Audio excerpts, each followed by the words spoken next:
So, last time we got rid of all of the poison gas in this part of the lab. And when we went back to tell Lukas, he was gone. He was looking for more poison gas. Yeah, he loves it. Yeah, he was actually just joking the whole time when he told us that he needed to get rid of it. Yeah, it's lunch and dinner to him in one.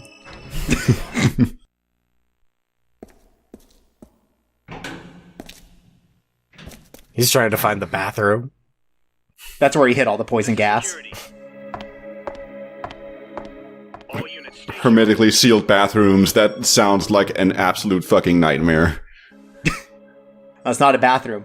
It's Dr. Boskanovich's lab. Oh my god. Geppetto Boskanovich. I did not know that. Yeah, I believe this is the only reference to Boskanovich's first name in all of Tekken. I think it's canon, because I think he is G. Boskanovich in other games. That's so fucking funny. Some random Russians just decided to name him after the fucking guy from Pinocchio. Yeah, this is the Lies of P crossover. Well, I'll be telling you, he's been working a lot of strange research that might make you think that he's as twisted as any of the Lies of P characters. Dr. Boskanovich is a good scientist. You're right. You've misunderstood. Do you think he refers to Gon as his little wooden boy? Yes. He looks so normal here. This is fucked up. That is completely photoshopped. There's no fucking way that's real. Yeah. Well, again, this is a prequel. He was probably like doing his hair to look better, and in the time since, Here and Then, he really got into the mad scientist role. That was fully a photo of Boskanovich trying to prove to people that he has friends. Yeah. Right, it's like, oh, this is my coworker. We talk sometimes. Yeah, that version of Lukas is like AI generated. Hey, if you're a scientist, you can just make your own friends. That's true. Yeah. It's like a cutout. But seeing him there made me think, like, man, Larry David would be perfect for live-action Boskanovich. Beats me. No, you're not really holding up your end of the conversation. So here's a cool thing. So if they can't get up enough to speak, they can't alert the rest of the enemies that they are being killed. That's actually, like, a lot more nice than a lot of other stealth games. Yeah, no, it's definitely interesting in that, like, if you are in the middle of doing an attack, they can't just yell for help. And it does provide options for, like, if you don't get the perfect stealth kill, you can still do something about it. Mm-hmm. Not that it's too bad here, the reinforcements are really limited. And the only real trouble they end up having is the guys with the riot shields, just because they can block attacks, but, what's a riot shield to a katana? It's not like their Tekken force. Right. Look, you can only have so many people trained in Tekken Force here.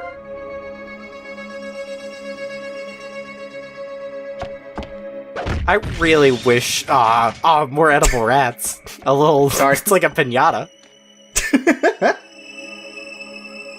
I just really wish we got to see Nina wearing all of her tactical belts as she gets them. That would be fun. I mean, like, she does change outfits and stuff, and I feel like PS2, we could be generating the exact number of belts. I mean, at a certain point, it would just make up, like, a full, like, shin-length skirt, basically, from belts. She would be like Lulu from Final Fantasy X. Oh, that would be cool, though. Yeah, you're selling me more. Yeah, she could use it to patch up all those frickin', like, holes in her clothes. Yeah. Oh, yeah, she could just tactically put them over. Plus, then it's probably, like, easier to get access to all of the weapons, too. Mm-hmm. Yeah, it's like a utility kilt. Yeah. Honestly, this game has convinced me, and many other PS2 games thinking about it, if I am ever called to be like a super spy, I'm definitely taking a sewing kit with me. Mm-hmm.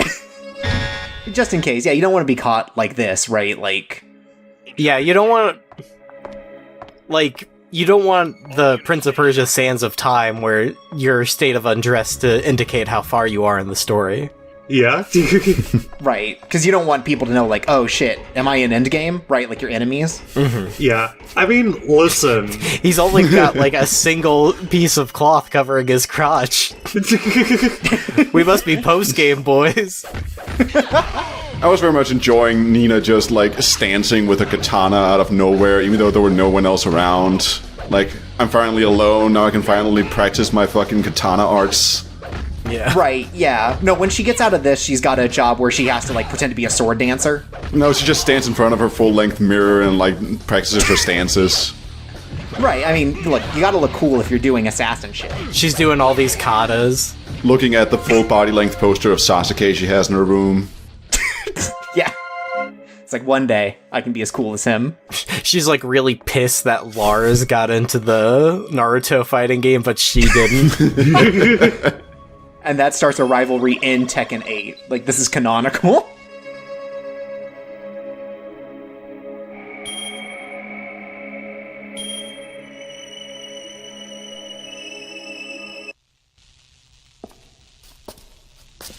Welcome to the hallway of dead people. Did Lukas do this?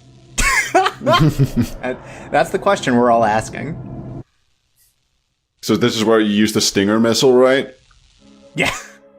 This is also where we get the hallway fingerprints.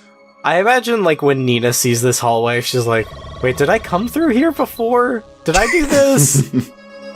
And it's like, oh, every bone in their body was broken? That couldn't have been me. I very tactically break very specific bones. I break the arm or the skull? And usually twice. Yes. Yeah, sometimes the torso, if I'm really feeling, special. This one could be one of hers. Unsure. Yeah. Yeah, a neck snap? Classic. That's classic Nina. Not sure about this one. Yeah, he looks a little twisted. And we couldn't have bent the katana like that. Yeah, That's the first time I've noticed this. What happened there? Fucking cool-ass sword. It's like so cool you can't pull it out of the sheath. It was just made in the sheath. No. I think before the fight, he fell on it backwards and he bent it. He really wanted to turn this katana into one of those, like, flambear swords that are, like, super wavy. Yeah. Okay, you know, like, how katanas can, like, split bullets? Yeah. Mm-hmm. This time it happened the other way around. Oh my god. A bullet strong enough to bend a katana? Yeah? The strongest force known to man. Goemon fucking shivering in his boots, or his sandals, I guess. It cost $1 billion to make. The crew that was on call were, like, super bored. They tried to do, like, their own little Mythbusters thing and kept shooting at a katana and to try and see if they could split a bullet. Right. Yeah, that's what happened to the Tekken Force. Like, it wasn't like Nina's sister or whatever. It was just like they all got bored and they were trying to, like, entertain themselves and they wound up all killing each other. Yeah. Right, they were playing with, like, fireworks. I never expected to run into a monster. They did, like, some fucking Beavis and Butthead shenanigans. It's over now! I mean, when you look at how much they fucking, like, needlessly flip everywhere, of course they would do that. Easy death. Yeah. It isn't here! Nina's like, let's see how this plays out. Well, we're not going to be able to watch much more of it because something's happening up here. Oh my god, it's one of those, like, Iron Maidens from Elden Ring.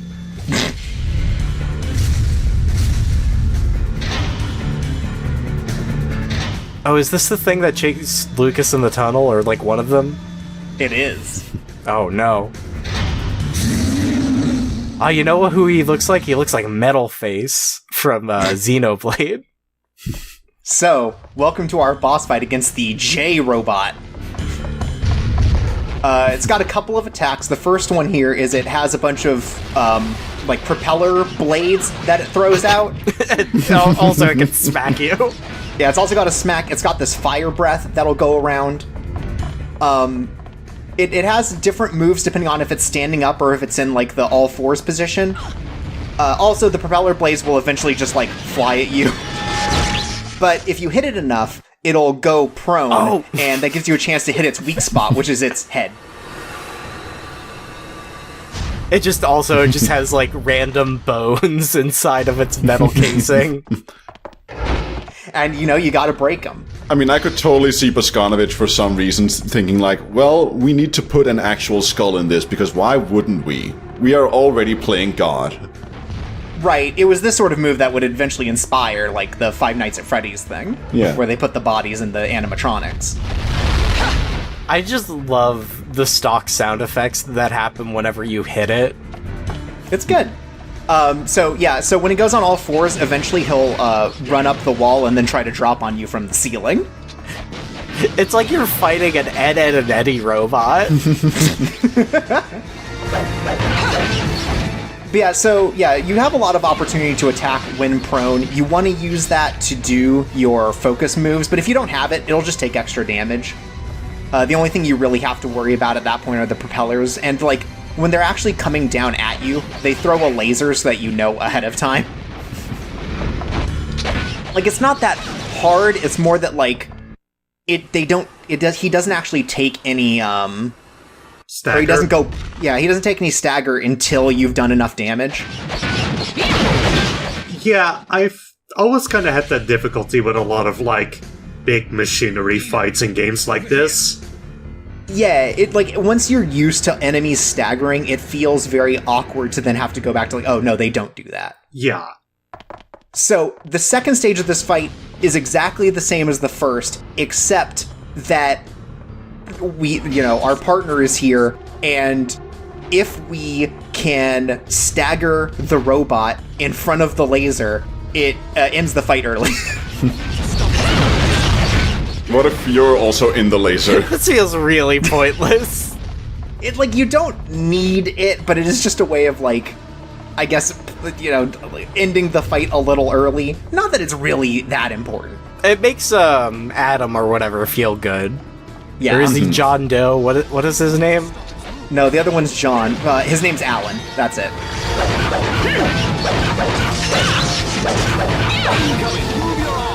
Oh my god. He must be a gaming YouTuber. Yeah, he's getting around the sensors for us. He's like, thank Hylia, you're saved. Gamer spy Alan Smithy. I was really hoping it would just fall on Lucas.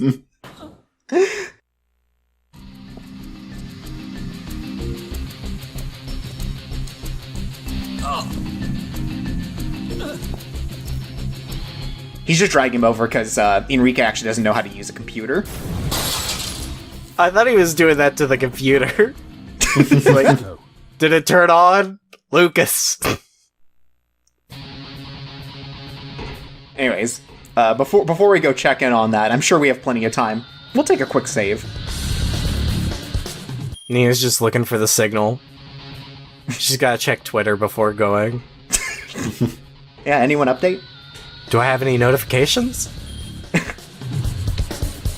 Oh, it's just Anna trolling me again. Oh my god.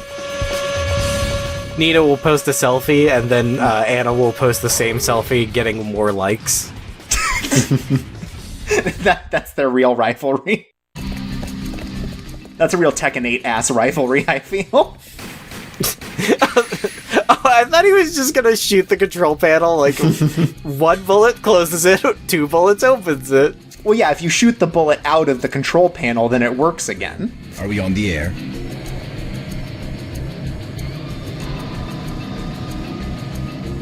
Oh, he's about to make his apology video. That's right. Pull up notes app.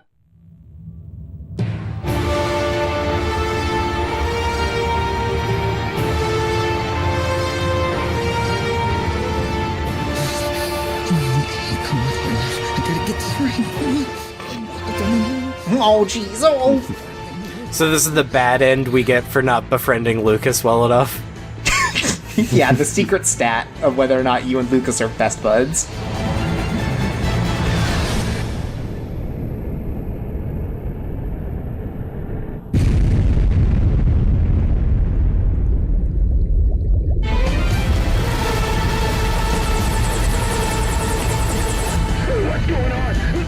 Oh, what's going on? Control, do you read? Do you read? Damn it, the way you're dead!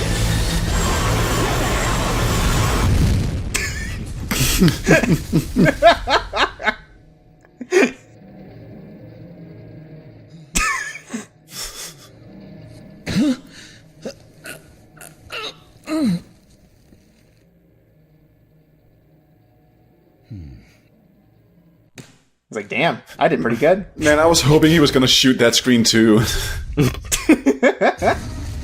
Unfortunately, we don't have time for that. The robot's back.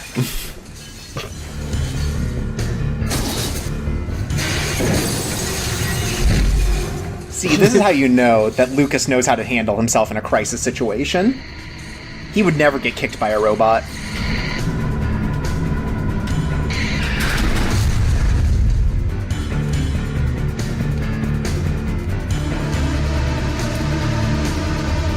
Oh, nothing we could have done about that one.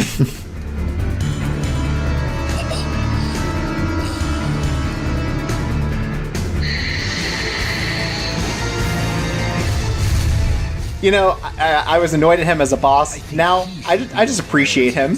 He's like, he never gives up. He's not a quitter. Mm-hmm. You and me, partners. I think you could 2v1 them, honestly.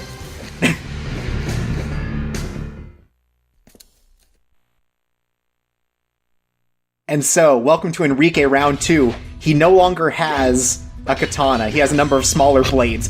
And the robot will run through and run over him. Oh my god, Cool. it's a stage hazard. Yeah, so right now the robot is a stage hazard. And I believe it randomly, or maybe it specifically aims for you, but it will run in one direction after it hits a wall. And as long as Enrique is busy in another animation or is knocked over, he'll get hit. But you can also get hit by the robot, so you have to make sure that you're not, like, in the way trying to stun him while the robot runs at him. Yeah, that very much looks like it is specifically going for him. Yeah, I can't remember if it's him or if it's you, but I think just given the way that I play this game, it's always one of us because we're in the same location. But I just love watching this little guy run by. Yeah. So Enrique's moves are much faster now because he's using knives, and there's just a lot more of them. there you Right. see him get knocked over. Right, knives are faster than swords. Yeah. And so he becomes a lot harder to hit because it's not like he's blocking the same way that he was before, and he doesn't have these, like, big wind-ups. You kind of have to specifically dodge out of the way and wait for him to be done before you can do kind of a small combo on him. And he just attacks back much faster. He has a lot more acrobatic moves. One interesting thing, though, that I didn't get to show off because all of the boxes I could have jumped on got destroyed. If you jump on a box in this fight, he just can't hit you. Like, he just doesn't know what to do. By the way, is a good way for him to take damage is to make him block an attack just about when the robot's getting over there. That's like an option, because like as long as he's in the block animation still, he'll get hit. Like he can't cancel into a dodge, basically. That's all. But yeah, the big idea is that you want the robot to be doing a lot of damage for you in order to take advantage of that. But it's like hard to kind of balance, again, like making sure you don't get hit and making sure that he's prone.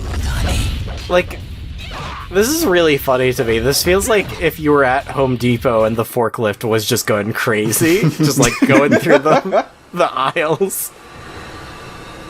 They just set it up like a Roomba, right? And it's just going through. I think that actually sounds like a cool hazard. I feel like we need something like that. Yeah. Yeah, we need the Lowe's stage in Tekken 8. Yeah. So once you've reached, I think it's like a half, maybe it's like a third of health left, the robot actually walks into the corner to die. Oh, that's so sad. Yeah, as you can see, it's shutting down now, and so it is no longer a hazard, and you just have to fight Enrique the normal way. We should have never shot it with a laser. Yeah, you know. Unfortunately, if you beat him the normal way, Alan still shoots him with a laser at the end. He's like, but I wanted to shoot the robot with a laser. Yeah. Anyways, I need to use up some ammo, so... You know, I don't know if this is gonna go on, like, the entire time, but I do feel in the latter half of this game, the bosses seem to get a lot more mechanically involved than you would expect from a PS2 game.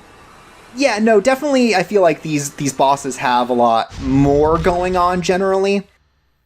They definitely become more interesting than where they started. Yeah, which is interesting, because I feel... some of, like, PS2 games kind of have a lot of their best bosses, like, as the first 2 or 3, right? Yeah, no, I get you. And it's nice that even on refights, they, like, basically you're fighting a different guy. Like, moveset-wise.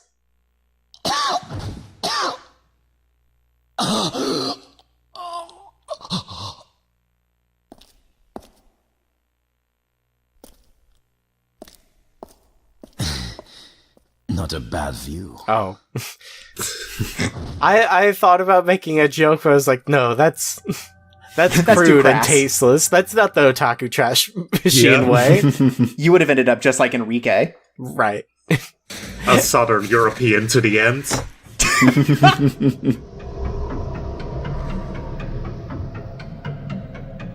Uh-oh. Not again.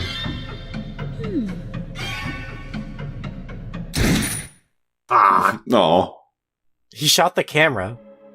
Now we'll never be friends with Lucas. To be fair, Lucas did just, like, blow up, like, a battleship with probably 1,000 people on it. It was under duress. It's okay. yeah. Yeah, look up the law. Lucas only does that when he's very stressed. Yeah. Also, so we got to see Boskanovich's journal. Now let's see Lucas's. He's just so petty. I hope at the end it has the same picture, but Lucas is frowning at it. Yeah. He just ripped Boskanovich out of the picture. Like, that's how Boskanovich got the picture, is he used, like, the face app to make Lucas smile. Lucas edited it to be like, friendship ended with Boskanovich. Now Big Robot is my new friend. And he didn't get a chance to fix it after the big robot chased him through the mines. We get, like, Lucas's last journal before he died, and it's just, like, a picture of, like, I love Nina, she's so nice to me. Yeah, he's pasted our face over Boskanovich's body. In his wallet, he's prepared a little lap of paper with a "Do you like me?" check off, yes, no, maybe. Tragically, he'll never see it. And that we wrote no. Rest in power, Lucas.